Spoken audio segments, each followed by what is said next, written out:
Welcome to Surya tutorials. तो कैसे हो आप लोग। आज हम लोग जो है क्लास 10th के बायोलॉजी के चैप्टर कंट्रोल एंड कोऑर्डिनेशन के मल्टीपल चॉइस क्वेश्चंस को सॉल्व करेंगे। तो यहाँ पर हम लोग जो है उन सभी मल्टीपल चॉइस क्वेश्चंस को देखेंगे जो आपके बोर्ड एग्जाम्स के पॉइंट ऑफ व्यू से बहुत इंपॉर्टेंट होंगे। तो वीडियो को आप लोग जो है लास्ट तक जरूर देखिएगा, क्योंकि ये सारे क्वेश्चंस की अगर आप लोग प्रैक्टिस कर लोगे तो डेफिनेटली जो है यहाँ से कोई ना कोई क्वेश्चंस आपका फंस जाएगा। तो चलिए वीडियो को स्टार्ट करते हैं। साथ ही साथ अगर अभी तक आप लोगों ने जो है मल्टीपल चॉइस क्वेश्चंस के वीडियोस की सीरीज नहीं देखी है तो डिस्क्रिप्शन में लिंक गिवन है, आप लोग जो है जाकर के सभी चैप्टर्स के मल्टीपल चॉइस क्वेश्चंस के वीडियोस को देख सकते हो। Question number first, iodine is necessary for the synthesis of which hormone. Option A adrenaline, option B thyroxine, option C auxin and option D insulin. तो क्वेश्चन में क्या बोल रहा है कि आयोडीन जो है किस हार्मोन के सिंथेसिस के लिए नेसेसरी होता है। तो आप लोगों के पास प्रॉपर टाइम है, आप लोग अगर खुद से प्रैक्टिस करना चाहो तो इन सभी क्वेश्चंस की खुद से प्रैक्टिस भी कर सकते हो। देखिए इसका करेक्ट आंसर आपका क्या हो जाएगा, that is option B thyroxine. तो हमारा जो थायरोक्सिन हार्मोन है उसके सिंथेसिस के लिए आयोडीन नेसेसरी होता है। नेक्स्ट क्वेश्चन को देखते हैं, that is question number 2, the spinal cord originates from. Option A cerebrum, option B medulla, option C pons and option D cerebellum. तो क्वेश्चन में क्या बोल रहा है कि हमारा जो स्पाइनल कॉर्ड है ये कहाँ से ओरिजिनेट करता है। तो आप लोग जरा क्वेश्चन को ध्यान से देखो, हमारा जो स्पाइनल कॉर्ड है ये आपके मेडुला से ओरिजिनेट करता है। तो इसका करेक्ट आंसर क्या हो जाएगा, ऑप्शन बी।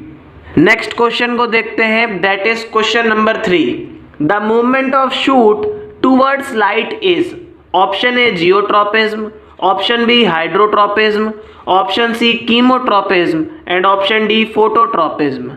तो क्वेश्चन में क्या बोल रहा है कि हमारा जो शूट का मूवमेंट है जब लाइट की तरफ होता है तो इस मूवमेंट को हम लोग क्या बोलते हैं। तो क्वेश्चन में क्या बोल रहा है कि हमारी जो शूट होती है, आप सभी लोगों को पता है शूट हमारी क्या होती है, स्टेम वाले पोर्शन को हम लोग क्या बोलते हैं, शूट बोलते हैं। स्टेम के नीचे जो होता है ये आपका क्या होता है, रूट सिस्टम होता है। तो क्वेश्चन में क्या बोल रहा है कि हमारी जो शूट का मूवमेंट है जब ये लाइट की तरफ होता है तो इसको हम लोग क्या बोलते हैं। तो आप सभी लोग जो है इसकी खुद से भी प्रैक्टिस कर सकते हो, आप लोग जो है प्रॉपर टाइम लेकर के वीडियो को पॉज कर सकते हो। तो इसका करेक्ट आंसर आपका क्या हो जाएगा, that is option D phototropism. तो हमारी जो शूट है जब ये लाइट की तरफ मूव करती है तो इस मूवमेंट को हम लोग क्या बोलते हैं, फोटोट्रोपिज्म बोलते हैं। नेक्स्ट क्वेश्चन को देखते हैं, that is very important for your board exam. Question में क्या बोल रहा है, the main function of abscisic acid in plant is to. Option A increase the length of the cell, option B promote cell division, option C inhibit growth and option D promote growth of stem. तो देखिए question में क्या बोल रहा है कि हमारा जो एब्सिसिक एसिड होता है प्लांट्स में इसका फंक्शन क्या होता है। तो देखिए अगर आप लोगों ने चैप्टर अच्छे तरीके से पढ़ रखा होगा तो आप सभी लोगों को समझ में आ गया होगा कि इसका करेक्ट आंसर क्या होगा, that is option C inhibit growth. तो हमारा जो एब्सिसिक एसिड होता है इसका मेन फंक्शन क्या होता है प्लांट्स में कि ये जो प्लांट्स हैं उनकी ग्रोथ को क्या करता है, रोकता है, उसको प्रिवेंट करता है। नेक्स्ट क्वेश्चन को देखते हैं, that is question number 5, in a synapse chemical signal is transmitted from. Option A the dendritic end of neuron to the axonal end of other neuron, option B axon of the cell body of the same neuron, option C cell body to the axonal end of the same neuron and option D the axonal end of one neuron to the dendritic end of the another neuron. तो देखिए question में क्या बोल रहा है, सबसे पहले आप लोग क्वेश्चन को समझिए। क्वेश्चन में बोल रहा है कि जो सिनेप्स होता है उसमें हमारा केमिकल सिग्नल जो है कहाँ से कहाँ पे ट्रांसमिटेड होता है। तो देखिए मान लीजिए आपका बेटा ये क्या है, मैं देखिए आप लोगों के लिए यहाँ पे एक रफ फिगर बना दे रहा हूँ। मान लीजिए हमारा क्या है, ये आपका न्यूरॉन है, ये आपका देखिए न्यूरॉन हो गया, ये आपका न्यूरॉन है। अब यहाँ पे आपका क्या होगा, सिनैप्स होगा। अब ये आपका अगर सिनैप्स है तो इसके जस्ट एडजेसेंट में क्या होगा, हमारा दूसरा न्यूरॉन होगा। तो मान लीजिए हमारा क्या है, दूसरा न्यूरॉन है, ये आपका दूसरा न्यूरॉन है कि नहीं है। तो यहाँ पे क्वेश्चन में क्या बोल रहा है कि जो हमारा सिनैप्स है, जब इसके थ्रू हमारा केमिकल सिग्नल ट्रांसमिटेड होता है तो वो किस तरीके से होता है।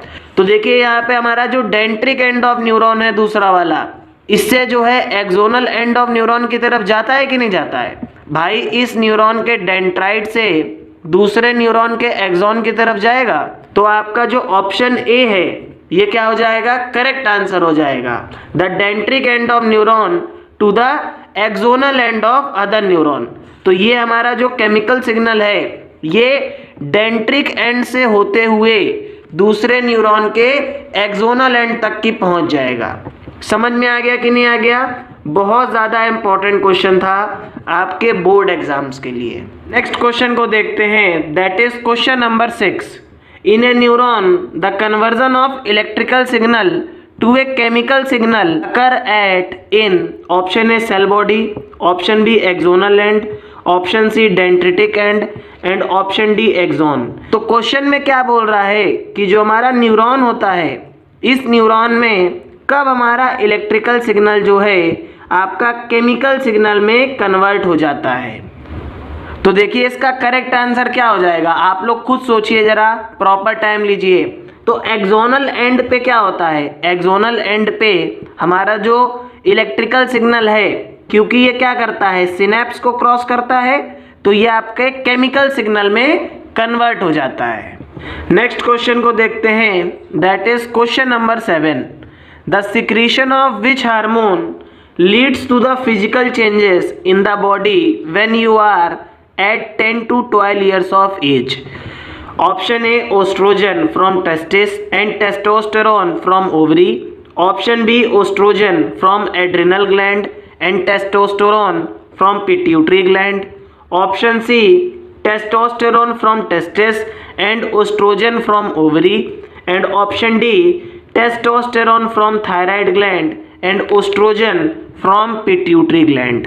तो देखिए आपके क्वेश्चन में क्या बोल रहा है कि कौन से हार्मोन के सिक्रीशन से हमारी जो बॉडी है जब वो 10 to 12 ईयर्स की होती है तो उसमें जो है फिजिकल चेंजेस होने लगते हैं। तो इसका करेक्ट आंसर क्या हो जाएगा, that is option C testosterone from testis and oestrogen from ovary. तो मेल में क्या होता है, मेल में जो है आपका जब टेस्टोस्टेरोन हार्मोन रिलीज होता है तो यहाँ पे क्या होता है, आपका सेकेंडरी सेक्सुअल कैरेक्टर्स डेवलप होते हैं और फिजिकल चेंजेस आते हैं बॉडी में। इसी तरीके से फीमेल्स में क्या होता है, इनकी बॉडी में ओस्ट्रोजन हार्मोन रिलीज होता है, इसकी वजह से क्या होते हैं, फिजिकल चेंजेस आते हैं। नेक्स्ट क्वेश्चन को देखते हैं, that is question number 8। Select the mismatched pair.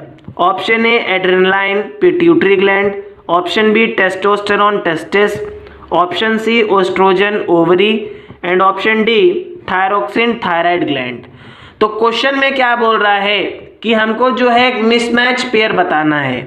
आप सभी लोगों को यहाँ पे अंदाजा हो गया होगा कि हम लोगों को यहाँ पे ग्लैंड्स दी गई हैं और ये जो भी हार्मोन रिलीज कर रही हैं उसके बारे में बताया गया है। यहाँ पे आपका जो मिसमैच पेयर होगा दैट इज ऑप्शन ए।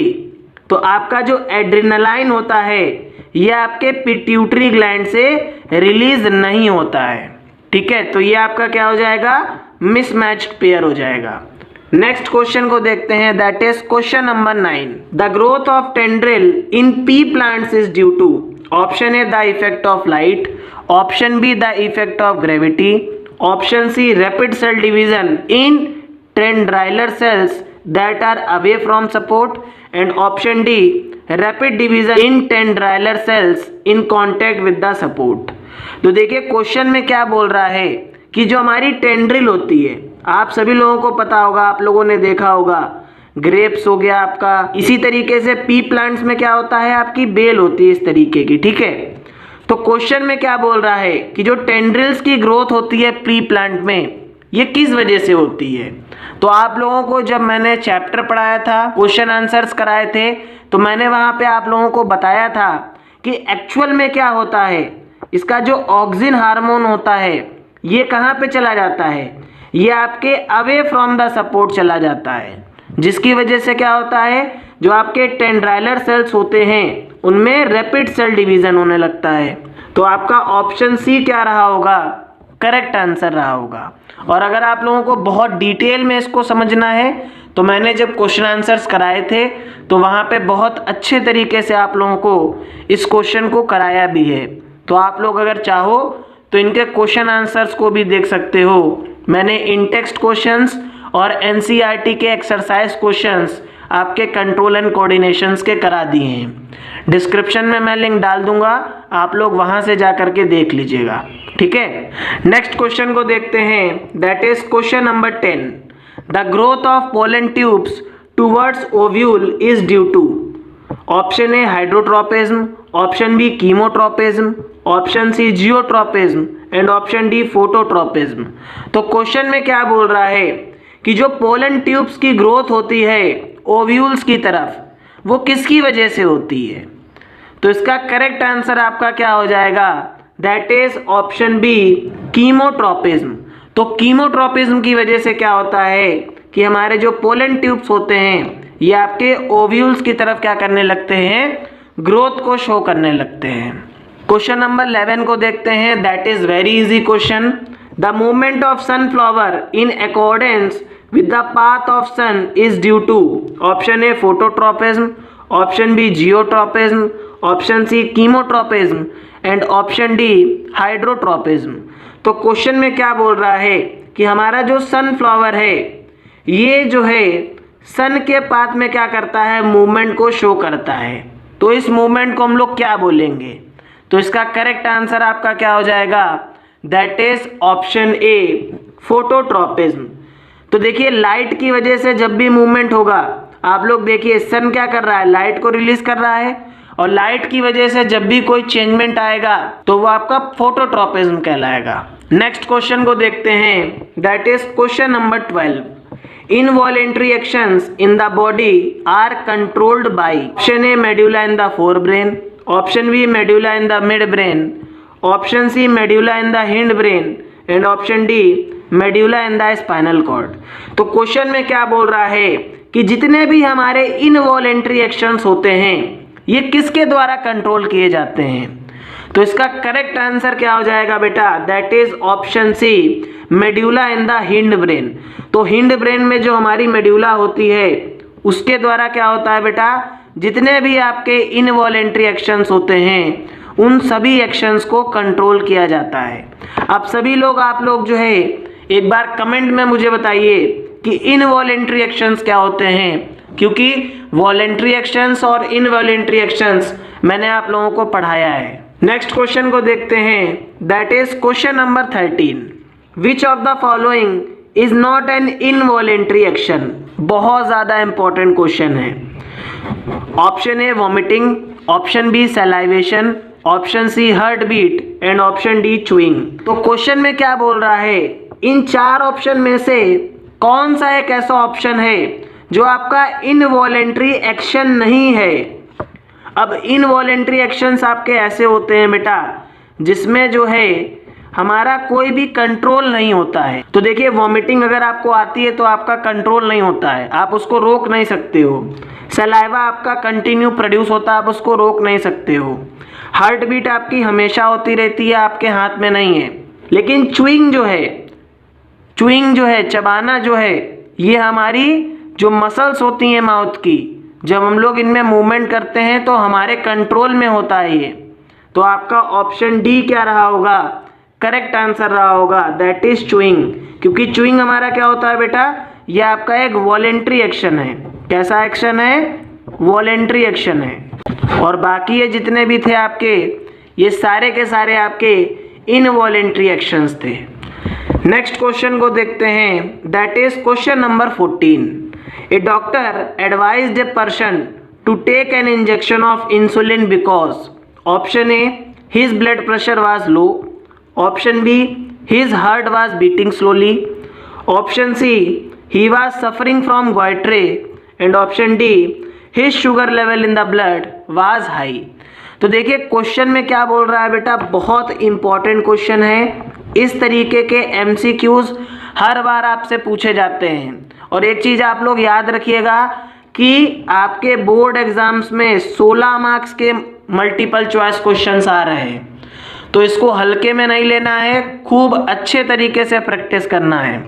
तो क्वेश्चन में क्या बोल रहा है कि एक डॉक्टर ने एक पर्सन को जो है एडवाइस किया कि बेटा तुम ऐसा करो ना, अब जो है इंसुलिन के इंजेक्शन लेना शुरू कर दो। तो उसने ऐसा किस लिए बोला? तो इसका करेक्ट आंसर क्या हो जाएगा? ऑप्शन डी, क्योंकि वो जो पर्सन रहा होगा उसका जो शुगर लेवल होगा ब्लड में वो बहुत ज़्यादा हो गया होगा। और इंसुलिन का काम क्या होता है बेटा? आपके इंसुलिन हार्मोन का काम क्या होता है? ये आपके ब्लड में जो हाई शुगर लेवल होती है उसको कंट्रोल करने का काम करता है। इसी वजह से जो डॉक्टर है उसने पर्सन को बोला कि ले लो नहीं तो टपक जाओगे। तो आपका करेक्ट आंसर क्या हो जाएगा? That is option D. Next question को देखते हैं, that is question number 15। Which endocrine gland is also known as master gland? Option A pancreas, option B adrenal, option C pituitary and option D hypothalamus. तो देखो इसमें मुझे बताने की ज़रूरत भी नहीं है आप लोगों को, मैंने आप लोगों को पढ़ा रखा है।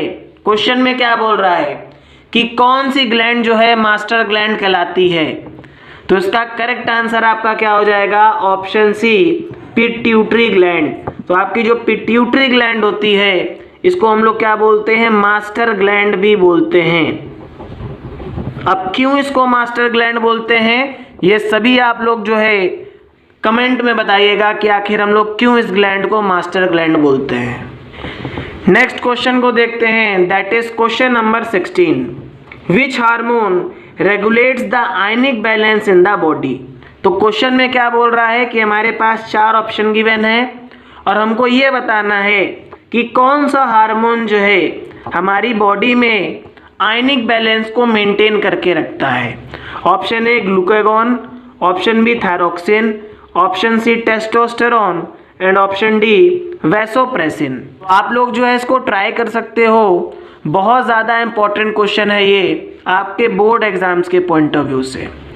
तो अगर आप लोग देखिए तो इसका करेक्ट आंसर हो जाएगा option D vasopressin.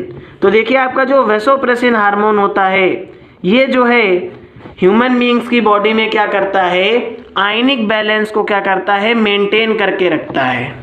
Next question को देखते हैं, that is question number 17। Question में क्या बोल रहा है कि which of the following is not a ductless gland? Option A adrenal, option B salivary gland, option C thyroid and option D pituitary. तो क्वेश्चन में क्या बोल रहा है कि हमारे पास 4 ऑप्शन गिवन है और हमको ये बताना है कि इन 4 ऑप्शन में से कौन सी ऐसी ग्लैंड जो है डक्टलेस ग्लैंड नहीं होगी। तो इसका करेक्ट आंसर आपका क्या हो जाएगा? That is option B salivary glands. तो आपकी जो सैलिवरी ग्लैंड्स होती हैं ये क्या होती हैं? ये डक्टलेस ग्लैंड नहीं होती हैं। नेक्स्ट क्वेश्चन को देखते हैं, that is question number 18। Ageing in human being is caused by the disappearance of which of the following glands? Option A adrenal, option B pituitary, option C thyroid and option D thymus. तो question में क्या बोल रहा है कि आखिर कौन सी ग्लैंड के डिसअपीयरेंस से ह्यूमन बीइंग्स में क्या होने लगता है? एजिंग होने लगती है, मीन्स वो बूढ़े होने लगते हैं। तो इसका करेक्ट आंसर आप लोगों का क्या हो जाएगा बेटा? That is option D thymus. तो आपकी जो थाइमस ग्लैंड होती है इसके डिसअपीयरेंस के होने की वजह से क्या होता है, जो ह्यूमन बीइंग्स हैं वो बूढ़े लगने लगते हैं। ठीक है, नेक्स्ट क्वेश्चन को देखते हैं, that is question number 19। Which part of the nerve cell contains a nucleus? तो क्वेश्चन में क्या बोल रहा है कि हमारे नर्व सेल के कौन से पार्ट में न्यूक्लियस प्रेजेंट होती है? तो तो सिंपल सी बात है, आप लोग जो है बेटा एक न्यूरॉन बना दो। ये देखिए आपका न्यूरॉन हो गया। तो आप लोग जरा याद करके देखो कि ये अगर बेटा हमारा न्यूरॉन है तो ये सेंटर में क्या होती है, आपकी न्यूक्लियस प्रेजेंट होती है। और ये कहाँ पे प्रेजेंट है आपके, ये आपके सेल बॉडी, जिसको हम लोग क्या बोलते हैं, साइटोन भी बोलते हैं। तो ये आपके साइटोन में प्रेजेंट है कि नहीं है। तो आपका ऑप्शन सी क्या रहा होगा, करेक्ट आंसर हो जाएगा। क्लियर हो रहा है कि नहीं क्लियर हो रहा है। तो देखिए अगर आपके कॉन्सेप्ट्स क्लियर हैं बेटा तो आप जो है हर एक चीज को, हर एक मल्टीपल चॉइस क्वेश्चन को बड़े आसानी से लगा सकते हो और उसको सॉल्व कर सकते हो। लेकिन अगर आपके कॉन्सेप्ट नहीं क्लियर होंगे देन आप लोग जो है इन क्वेश्चंस को आसानी से सॉल्व नहीं कर पाओगे। नेक्स्ट क्वेश्चन को देखते हैं, that is question number 20, give the missing term. तो देखिए कोई भी स्टिमुलस जो है ये हमारे रिसेप्टर के थ्रू सेंसरी न्यूरॉन तक पहुंचता है। सेंसरी न्यूरॉन से कहाँ पे पहुंचेगा, देन आपका मोटर न्यूरॉन जो है इसको इफेक्टर के पास लेकर के जाएगा और इफेक्टर आपके क्या करेंगे, इफेक्टर सेल्स आपके रिस्पॉन्स करेंगे। तो यहाँ पे जो आपका स्लैश है ये क्या होगा, option A spinal cord, option B brain, option C cranial nerve and option D relay nerve. तो इसका करेक्ट आंसर आपका क्या हो जाएगा, that is option A spinal cord. तो देखिए स्पाइनल कॉर्ड जो है बेटा एक्चुअल में क्या होता है कि जो भी स्टिमुलस होता है ये आपका रिसेप्टर के पास जाता है, रिसेप्टर सेल्स के पास। अब रिसेप्टर सेल से होते हुए ये आपका कहाँ पे जाता है, स्पाइनल कॉर्ड के पास जाता है। स्पाइनल कॉर्ड क्या करते हैं बेटा, मोटर न्यूरॉन्स को जनरेट करते हैं जो आपके रिस्पॉन्स को क्रिएट करते हैं। ठीक है, तो इसका करेक्ट आंसर आपका क्या हो जाएगा, option A spinal cord. Next question को देखते हैं बेटा, that is question number 21, the highest coordinating centre in the human body is, option A spinal cord, option B heart, option C brain and option D kidney. तो question में क्या बोल रहा है कि ह्यूमन बॉडी में जो हाईएस्ट कोऑर्डिनेटिंग सेंटर होता है उसको क्या कहते हैं या वो क्या है। तो इसका करेक्ट आंसर आपका हो जाएगा ऑप्शन सी ब्रेन। तो हमारा जो ब्रेन होता है बेटा ये क्या होता है, आपका हाईएस्ट कोऑर्डिनेटिंग सेंटर होता है। सारी चीज़ें जो होती हैं आपकी मैक्सिमम यहीं से कोऑर्डिनेट करी जाती हैं। क्लियर हो रहा है कि नहीं क्लियर हो रहा है। तो आप लोग जो है इसको याद रखिएगा क्योंकि यहाँ से आपके क्वेश्चंस बन सकते हैं। नेक्स्ट क्वेश्चन को देखते हैं, दैट इज क्वेश्चन नंबर 22, तो any change in the environment to which an organism respond is called, option A stimulus, option B coordination, option C response and option D hormone. तो question में क्या बोल रहा है कि हमारी इन्वायरमेंट में कोई भी जब चेंज होता है और उस चेंज के अकॉर्डिंग जब हमारा ऑर्गेनिज्म रिस्पॉन्ड करता है तो उसको हम लोग क्या बोलते हैं, तो that is called the stimulus. उसको हम लोग क्या बोलते हैं, स्टिमुलस बोलते हैं। तो आपका ऑप्शन ए क्या रहा होगा, करेक्ट आंसर रहा होगा। तो देखिए बहुत इजी क्वेश्चन था, कभी कभी आपसे स्टिमुलस की डेफिनेशन भी पूछ ली जाती है, तो आप लोग जो है इसको अच्छे तरीके से पढ़ लीजिएगा। नेक्स्ट क्वेश्चन को देखते हैं, that is question number 23, the hormone which increases fertility in males is called, option A estrogen, option B testosterone, option C insulin and option D growth hormone. तो देखिए क्वेश्चन में क्या बोल रहा है कि ऐसा कौन सा हार्मोन होता है मेल्स में जो फर्टिलिटी को इंक्रीज करता है। तो इसका करेक्ट आंसर हो जाएगा आपका ऑप्शन बी टेस्टोस्टेरोन। देखो यार आप लोग एक बात को याद रखिएगा कि जब भी मेल्स की बात होगी, ठीक है, मेल्स में जब भी आप लोगों के रिप्रोडक्शन से रिलेटेड कोई बात होगी तो वहाँ पे आपका टेस्टोस्टेरोन ही आएगा। ठीक है, क्योंकि फीमेल्स में आपके बेटा दो हार्मोन्स रिलीज होते हैं, एक आपका ओस्ट्रोजन होता है, ठीक है, और एक आपका होता है प्रोजेस्टेरोन। ठीक है, तो आप लोग जब रिप्रोडक्शन पढ़ोगे तो वहाँ पे आप लोगों को सब समझ में आएगा। अभी के लिए आप लोग समझ लीजिए कि आपका ऑप्शन बी जो है करेक्ट आंसर होगा, और मेल्स में जब भी रिप्रोडक्शन की बात आएगी तो आपका टेस्टोस्टेरोन हार्मोन ही होगा। नेक्स्ट क्वेश्चन को देखते हैं, दैट इज क्वेश्चन नंबर 24, बहुत इंपॉर्टेंट क्वेश्चन है आपका, which of the endocrine gland is unpaired? Option A adrenal, option B testis, option C pituitary and option D ovary. तो इसका करेक्ट आंसर आपका क्या हो जाएगा बेटा? That is option C pituitary gland. तो आपकी जो पिट्यूटरी ग्लैंड होती है दैट इज अनपेयर्ड, इसमें कोई भी पेयरिंग नहीं होती है आपकी। लास्ट क्वेश्चन को देखते हैं, that is question number 25। Junction between two neurons is called? Option A cell junction, option B neuromuscular junction, option C neural joint and option D synapse. Question में क्या बोल रहा है कि दो न्यूरॉन्स के जंक्शन के बीच में जो आपका स्पेस होता है उसको हम लोग क्या बोलते हैं? ठीक है, इन्होंने क्वेश्चन को बहुत अच्छे तरीके से घुमा दिया है, लेकिन क्वेश्चन में आपसे यही बोल रहा है junction between two neurons is called. तो देखिए दो न्यूरॉन के बीच में जो जंक्शन आपका पड़ता है that is called the synapse. यही तो आपका वैकेंट स्पेस होता है, इसको हम लोग क्या बोलते हैं? सिनेप्स बोलते हैं। तो आपका ऑप्शन डी क्या रहा होगा? करेक्ट आंसर रहा होगा। तो देखिए इस तरीके से हम लोगों ने जो है कंट्रोल एंड कोऑर्डिनेशन चैप्टर के सभी मल्टीपल चॉइस क्वेश्चंस को डिस्कस कर लिया। आई होप आप लोगों को वीडियो अच्छा लगा होगा। वीडियो अगर अच्छा लगा हो तो प्लीज़ चैनल को सब्सक्राइब करिएगा। डिस्क्रिप्शन में जो है मैं सभी मल्टीपल चॉइस क्वेश्चंस के वीडियोस की प्लेलिस्ट डाल दूंगा। आप सभी लोग जो है उन सभी मल्टीपल चॉइस क्वेश्चंस की प्रैक्टिस कर लीजिएगा।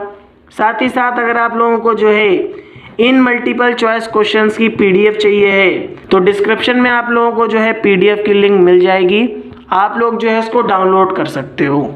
साथ ही साथ प्लीज़ आप लोगों से रिक्वेस्ट है कि यार चैनल को खूब शेयर करो और अपने फ्रेंड्स को बोलो कि चैनल को सब्सक्राइब भी करें, क्योंकि आप लोग चैनल को जब सब्सक्राइब करते हो तो मुझे मोटिवेशन मिलता है और मैं इसी तरीके के वीडियोज़ आप लोगों के लिए लाता रहूँगा।